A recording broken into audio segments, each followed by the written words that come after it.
हुसनपुरा नामक एक छोटे से गांव में मीरा नाम की एक बूढ़ी माँ अपने इकलौते बेटे भोला के साथ रहा करती थी।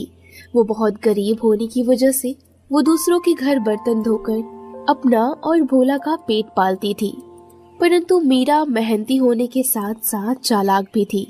सामान लेने के बाद वो कुछ बचा भी लेती थी। एक दिन जब उसने जमा किए गए पैसे गिने तो 90 रुपए हो गए थे। वो सोचने लगी, अब भोला को कोई छोटा मोटा काम धरा सकती हूँ। उसने भोला को बुलाया और कहा,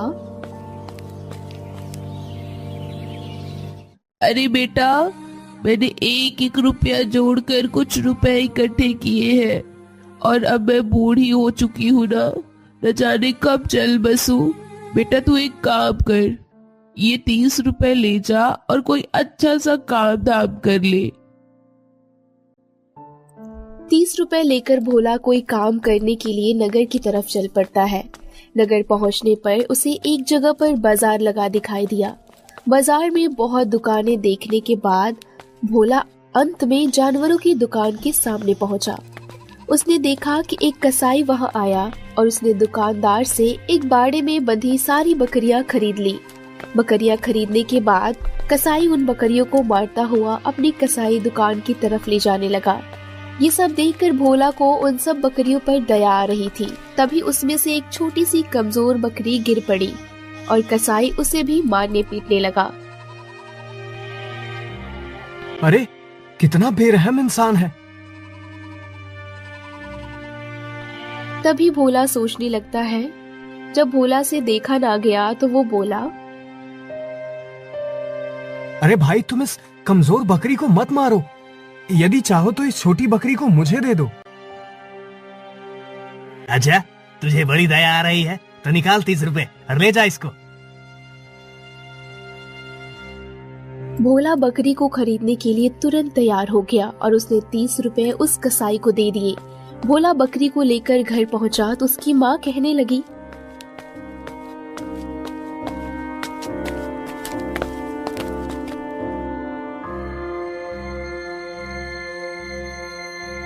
अरे नालायक, ये कमजोर सी बकरी कहाँ से लाया? बाहर कर इसे। अरे माँ, इसे खरीद कर लाया हूँ पूरे 30 रुपए में। जब भोला ने सारी कहानी बताई तो माँ उस पर गुस्सा हो उठी। अरे बेवकूफ, तूने मेरी मेहनत की कमाई इस बेकार सी बकरी को खरीद कर बर्बाद कर दी। जा, दूर हो जा मेरी आंखों के सामने से। भोला निराश होकर बाहर चला गया।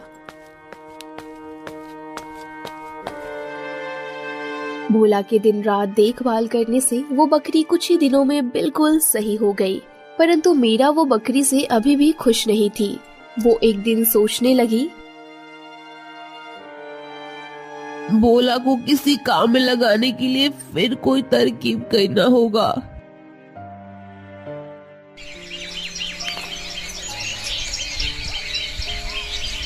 सुबह एक दिन मीरा ने फिर भोला को 30 रुपए देते हुए बोला,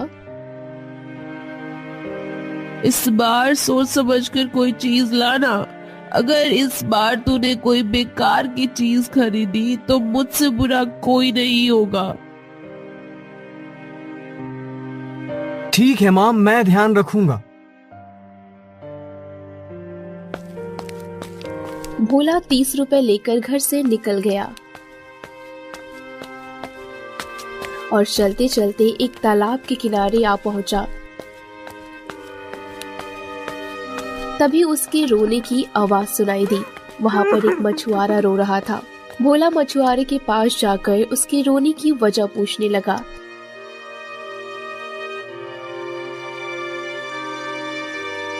क्या हुआ भाई, इतना रो क्यों रहे हो? अरे भैया, क्या बताऊं, आज मुझे राजा को मछली पकड़ कर देना था, परंतु पास में ना तो 1 रुपया है और ना घर में खाने के लिए 1 बखत की रोटी। और आज पूरे दिन में सिर्फ यही एक मछली हाथ लगी है। अब तुम ही बताओ भाई, इस एक मछली से क्या करूं? इसे राजा को दूं या इसे अपने परिवार के लिए ले जाऊं? अगर नहीं दिया राजा को तो हमको जान से मरवा देगा। गरीब मछुआरे की बात सुनकर भोला को उस पर दया आ गया और बोला, अरे भाई रो मत, तुम एक काम करो, ये 30 रुपए रख लो और मुझे ये मछली दे दो। इस तरह 30 रुपए में भोला को वो मछली बेचकर मछुआरा खुशी खुशी अपने घर चला जाता है। भोला भी उस मछली को लेकर खुशी खुशी घर चला आया और सारी कहानी माँ को सुनाया। माँ ने उसे खूब डांटा और खूब पीटा, पर भोला चुपचाप ही रहा। माँ के चले जाने के बाद छोटी मछली को पानी से भरे एक बर्तन में डाल दिया और भोला मछली और बकरी का बहुत ख्याल रखता था और माँ को बकरी के साथ साथ मछली भी बिल्कुल नहीं पसंद थी। सुबह एक दिन मीरा जब बीमार पड़ी तो उसने भोला को बुलाकर कहा, अरे बेटा, मेरे पास केवल अब 30 रुपए बचे हैं। मैं तो कुछ कमा नहीं सकती। तुम ही इन बचे हुए 30 रुपए से कोई काम शुरू करो ताकि हम दोनों का जीवन खुशी खुशी चल सके। भोला ने अपनी माँ को तसल्ली देते हुए कहा, माँ, इस बार इन 30 रुपए से जरूर ही कोई ऐसा काम करूंगा जिससे हम दोनों का जीवन खुशी खुशी व्यतीत हो सके।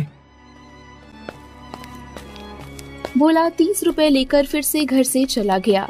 रास्ते में उसे एक बूढ़ी माँ मिली। वो जोर जोर से रो रही थी। भोला उस बूढ़ी माँ के पास जाकर बोला, अरे बूढ़ी माँ, तुम इतनी जोर जोर से क्यों रो रही हो? क्या बात है? अरे बेटा, मैं मटके बनाती और बेचती हूँ, परंतु एक हफ्ता से मेरा कोई मटका नहीं बिका है और तब से ही मैं भूखी हूँ। बेटा तुम ही बताओ, मैं अपनी तकदीर पर रो न तो क्या करूँ? इतना कहकर बुढ़िया जोर जोर से रोने लगी। भोला का मन एक बार फिर फिसल गया और वो बोला, अरे बूढ़ी माँ, तुम रोना बंद करो। ये 30 रुपए तुम अपने पास रख लो और मटका मुझे दे दो। भगवान तुम्हारा भला करे बेटा। बुढ़िया 10 रुपए के मटके के बदले 30 रुपए लेकर चलती बनी। भोला सोचने लगा,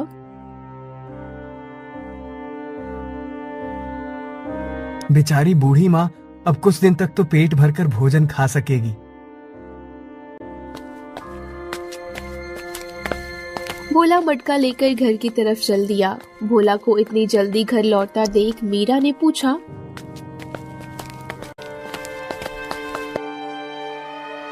अरे बेटा, क्या किया 30 रुपए का? क्या कोई काम समझ में नहीं आया?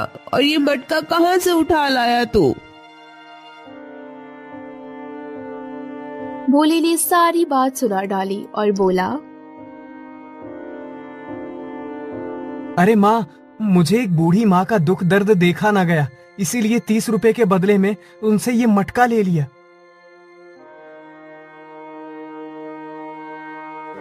अरे नालायक, तूने तो मेरी जिंदगी भर की कमाई मिट्टी में मिला दी, मुझे बर्बाद कर दिया। अब हमें भूखा ही मरना पड़ेगा। मीरा के दुख की कोई सीमा न रही। उसने भोला को बहुत मारा डांटा। इस दुख की वजह से मीरा धीरे धीरे बीमार होती चली गई।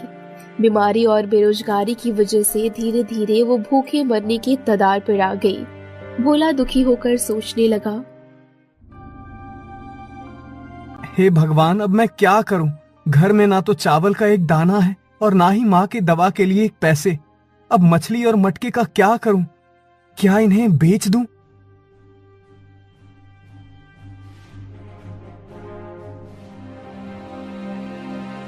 तभी उदास भोले के कान में एक अजीब सी आवाज सुनाई दी। भोला, तुम आज इतने उदास क्यों हो, बताओ तो। भोला ने चौंक कर इधर उधर देखा, परंतु बकरी के सिवाय उसे वहां कोई नहीं दिखा। तभी उसकी नजर बकरी पर पड़ी और वो बोला, अरे बकरी रानी, क्या ये तुम बोल रही हो? हाँ भोला, मैं ही बोल रही हूँ। क्या तुम मुझे अपनी उदासी का वजह नहीं बताओगे? जरूर बताऊंगा बकरी रानी। तुरंत भोले ने बकरी रानी से घर की सारी परेशानियां बताने के पश्चात अंत में कहा, इधर माँ बीमार है और उधर घर में खाने को चावल का एक दाना तक नहीं है। अब तुम ही बताओ, मैं निराश न होऊं तो क्या करूं? इतना सब कुछ सुनकर बकरी रानी बोली, भोला तुम एक काम करो, मुझे कहीं से भी लाकर दूध पिलाओ, फिर मेरा दूध निकालो और उसे एक बंद कमरे में रात भर अंधकार में रखो, और बाकी क्या करना है सुबह बताती हूँ मैं तुम्हें। अच्छा ठीक है बकरी रानी, मैं ऐसा ही करता हूँ। किसी पास पड़ोस से उधार लेकर भोला ने दूध खरीदा और सारा का सारा बकरी के आगे रख दिया। बकरी ने सारा दूध पी लिया। बकरी का सारा दूध पीने के बाद जब भोला ने उसका दूध दूह लिया तो बकरी रानी बोली, भोला जाओ, अब इसे बंद कमरे में अंधेरे में रख दो। भोले ने ऐसा ही किया।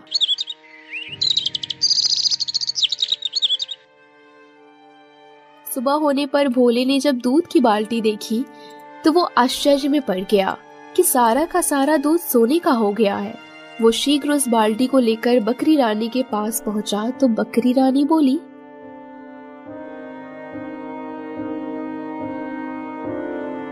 घबराओ मत भोला, जो मैं कहती हूँ तुम उसे बड़े ध्यान से सुनो।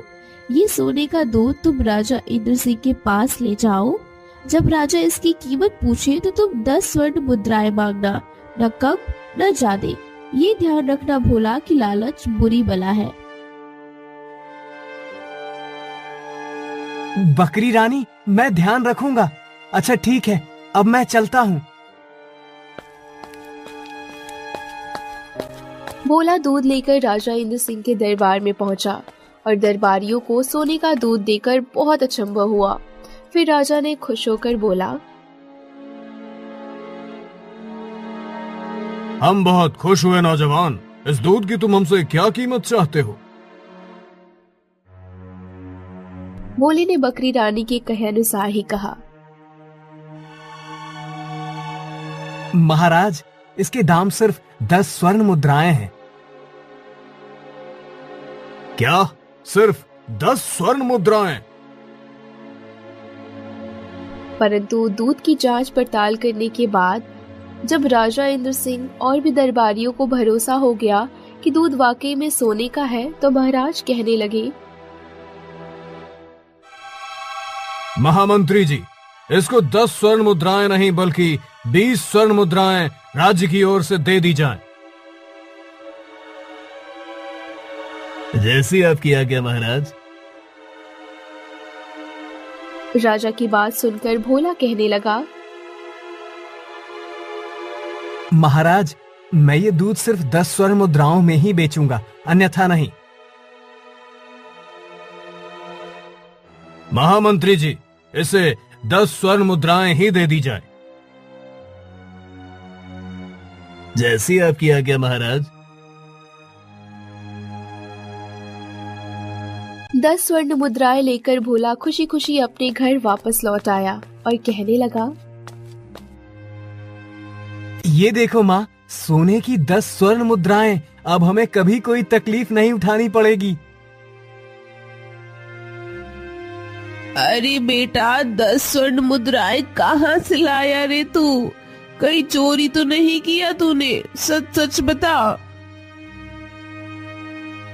अरे माँ, मैंने चोरी नहीं की है, मुझे राजा ने दी है। फिर भोला ने सारी कहानी अपनी माँ को बता दी। भोला की बात सुनकर उसकी माँ बहुत खुश हुई और कुछ ही दिनों में वो बिल्कुल ठीक हो गई। फिर भोला के घर में किसी चीज की कमी नहीं रही। बकरी रानी को भोला रोज दूध पिलाता और उसका दूध निकालता, और जब दूध सोने का बन जाता तो वो उसे राजा को देकर महामंत्री से 10 स्वर्ण मुद्राएं प्राप्त कर लेता।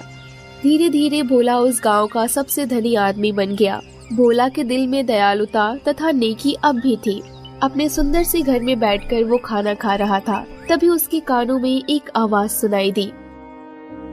अरे भोला सुनो। अरे, कौन बुला रहा है मुझे? भोला ने इधर उधर देखा, लेकिन उसे कोई दिखाई नहीं दिया। उसकी नजर उस मछली पर पड़ी। अरे भोला, ये मैं तुम्हारी मछली रानी बोल रही हूँ।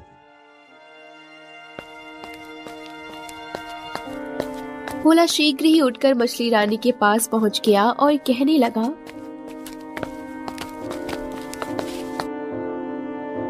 बोलो मछली रानी, तुम क्या कहना चाहती हो? तुम्हें बोलता देखकर मुझे बड़ा आश्चर्य हो रहा है। भोला, तुम एक नेक और दयालु आदमी हो, क्या मेरी एक बात मानोगे? मुझे अपने माता पिता से दूर हुए काफी दिन हो गए हैं। वो मेरे लिए दुखी हो रहे होंगे।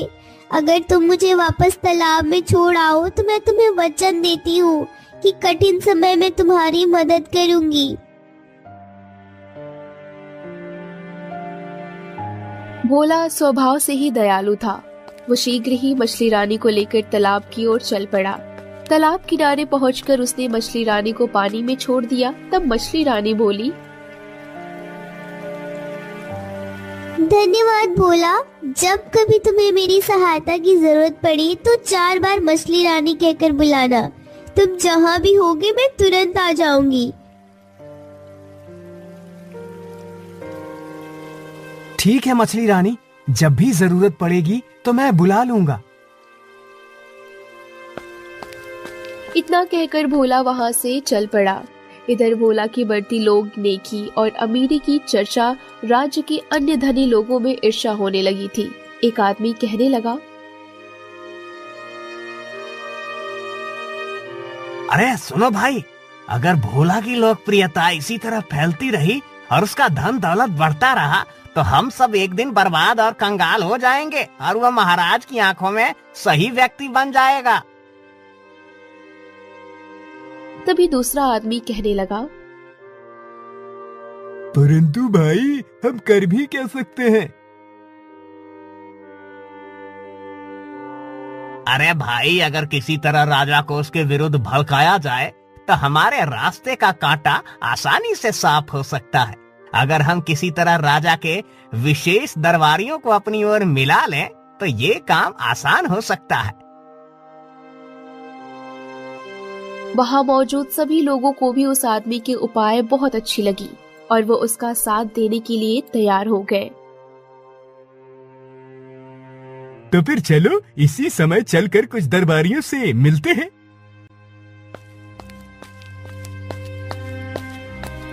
अपने कहे अनुसार वे राजा के कुछ विशेष दरबारियों से मिले और उन्हें ढेर सारा सोने का सिक्का उपहार में देने के बाद कहने लगे, भोला महाराज को धोखा दे रहा है। श्रीमान, जरूर उसके साथ कोई जादुई सामान है। आप महाराज को जाकर अवश्य बताइए। वो सब दरबारी मिले उपहार की लालच में आकर और उनके बहकावे में आ गए। अगर ऐसी बात है तो आप लोग बेफिक्र रहे, हम आज ही महाराज को ये सूचना अवश्य देंगे। और उन दरबारियों ने महाराज के कान भरने शुरू कर दिए।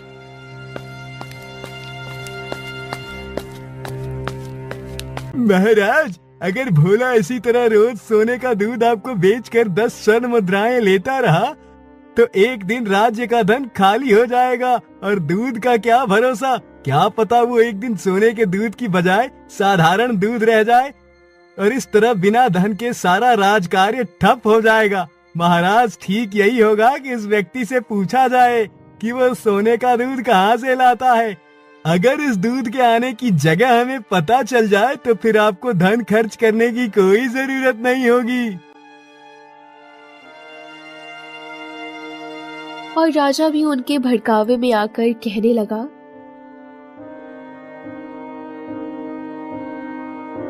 आप लोग ठीक ही कहते हैं। मैं अभी उसे बुलावा भेजता हूँ। सोने का दूध वो कहाँ से लाता है, ये मेरे लिए जानना अब जरूरी हो गया है। राजा ने शीघ्र ही सिपाही को बुलाकर आदेश दिया,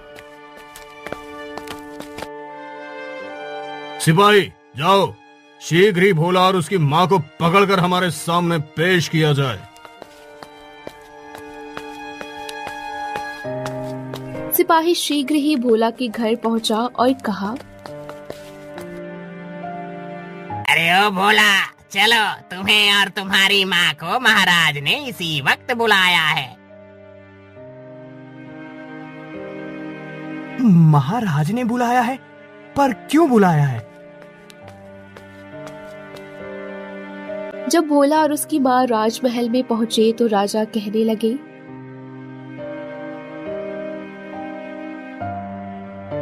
भोला, तुम हमें बताओ कि तुम सोने का दूध कहाँ से लाते हो। अगर सही सही उत्तर नहीं दिया तो तुम दोनों माँ बेटे को कारागार में डाल दिया जाएगा।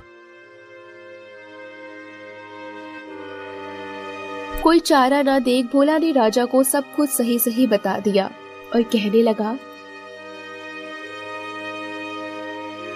महाराज, हमें कुछ नहीं चाहिए। आप उस बकरी को ले लीजिए, मुझे और मेरी माँ को छोड़ दीजिए।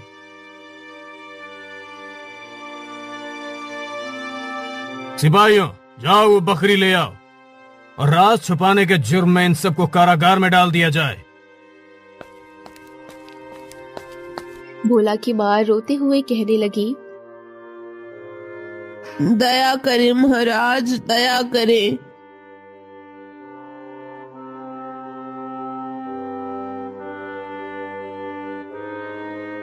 महाराज, ये तो हमारे साथ अन्याय हो रहा है।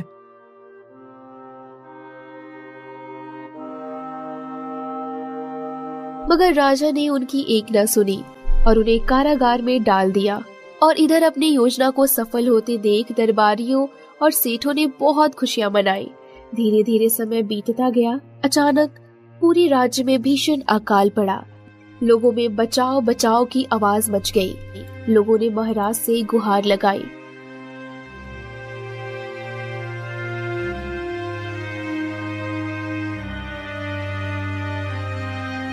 महाराज, कोई उपाय करें, वरना इस सूखे की वजह से हम सब काल के निवाले बन जाएंगे। परंतु राजा के पास इस सूखे से संपन्न होने का कोई उपाय नहीं था। राज दरबार अकाल का कोई उपाय ना होता देख प्रजा में धीरे धीरे नफरत फैलने लगा। गांव के लोग आपस में कहने लगे, कहीं ऐसा तो नहीं कि भोला के साथ अन्याय करने की वजह से ये सब हुआ। उन्होंने अकाल की वजह भोला के साथ राजा द्वारा अन्याय किया जाना ही समझा। सभी लोग राजा के पास राजमहल पहुंचे और कहने लगे, महाराज, भोला को छोड़ दिया जाए। भोला की वजह से ही वरुण देवता गुस्सा हुए हैं। हाँ महाराज, भोला को छोड़ दिया जाए। भोला की वजह से ही वरुण देवता गुस्सा हुए हैं। हाँ महाराज, हाँ। राजा ने तुरंत बैठक बुलाया और कहा, प्रजा भोला की वजह से ही हमसे बगावत पर उतर आई है। अब आप लोग ही कोई तरकीब बताएं, वरना प्रजा का भरोसा हम पर से उठ जाएगा। तभी एक दरबारी बोला, मेरे मन में एक उपाय आया है महाराज।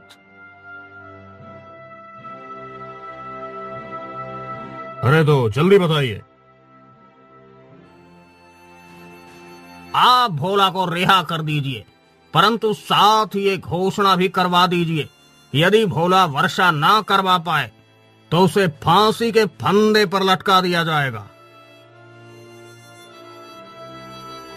अरे ये तुम क्या कह रहे हो? हाँ, ठीक ही कह रहा हूँ महाराज। भोला कोई भगवान तो है नहीं जिसके कहने पर बारिश हो जाएगी। इस तरह से प्रजा का भ्रम भी मिट जाएगा और भोला की मौत के साथ आपके रास्ते का कांटा भी साफ हो जाएगा। अरे वाह, तुम्हारी योजना हमें पसंद आई। राजा ने शीघ्र ही राज्य के लोगों में वह क्षणा घोषणा करवा दी और भोला को अपनी शर्त से अवगत कराकर उसकी माँ को ही रिहा कर दिया।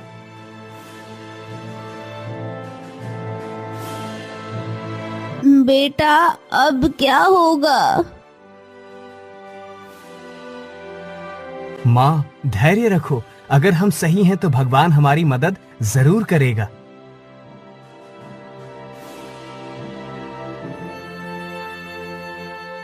भोला को एक आवाज सुनाई दी। अरे ओ नेक और दयालु भोला, सुनो। अरे ये किसकी आवाज है? पता नहीं, आप तो यहाँ बकरी और मछली रानी भी नहीं है, फिर किसकी आवाज है? अरे भोला, मैं मटका बोल रहा हूँ, जिसे तुमने बूढ़ी माँ से 30 रुपए में लिया था। कुछ ही दूर पर मटका रखा हुआ था और भोला मटके के पास गया। अरे भोला, इतना परेशान क्यों लग रहे हो? क्या बात है, बताओ। भोला ने मटके को सारी बात बता दी और मटका बोला, अरे भोला, तुम इतने निराश क्यों हो रहे हो? तुम एक काम करो, कहीं से एक बूंद पानी लाकर मेरे अंदर डाल दो, फिर देखो मेरा चमत्कार। अरे मटका भाई, पर एक बूंद पानी तुरंत कहाँ से लाऊं? तभी भोला को मछली रानी का ख्याल आया और वो कहने लगा, अरे हो सकता है मछली रानी इस मुश्किल में कोई मदद कर सके।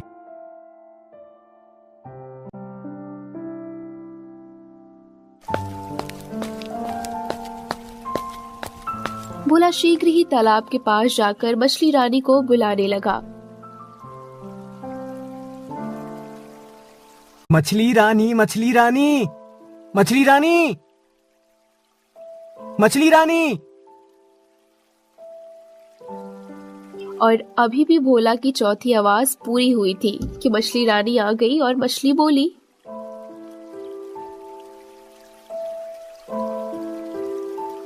अरे भोला, तुमने मुझे बुलाया, कैसे याद किया? कहो क्या बात है? वो मछली रानी, क्या तुम मुझे पानी की एक बूंद दे सकती हो? अरे हाँ हाँ, क्यों नहीं भोला, मुझे उस मटके के पास ले चलो।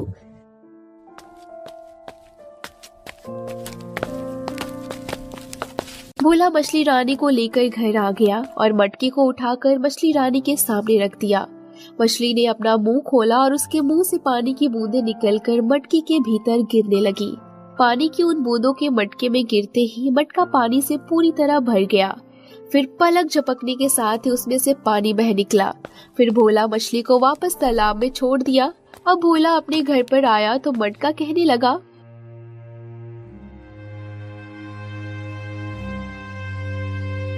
अरे भोला, अब तू मुझे उठाकर बाहर पेड़ के नीचे टेढ़ा करके रख दे।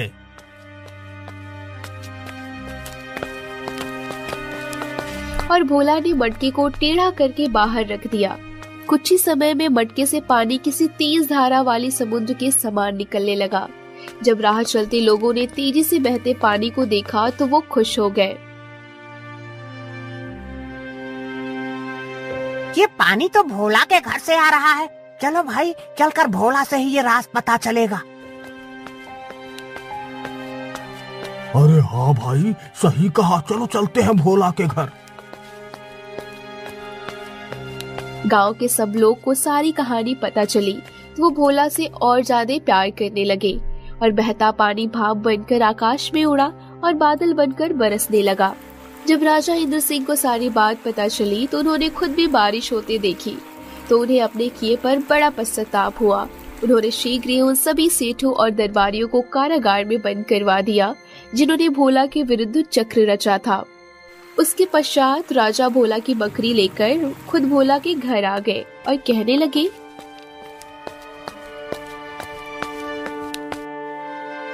हमें माफ कर दो बेटा भोला, हम अपने किए पर दुखद हैं।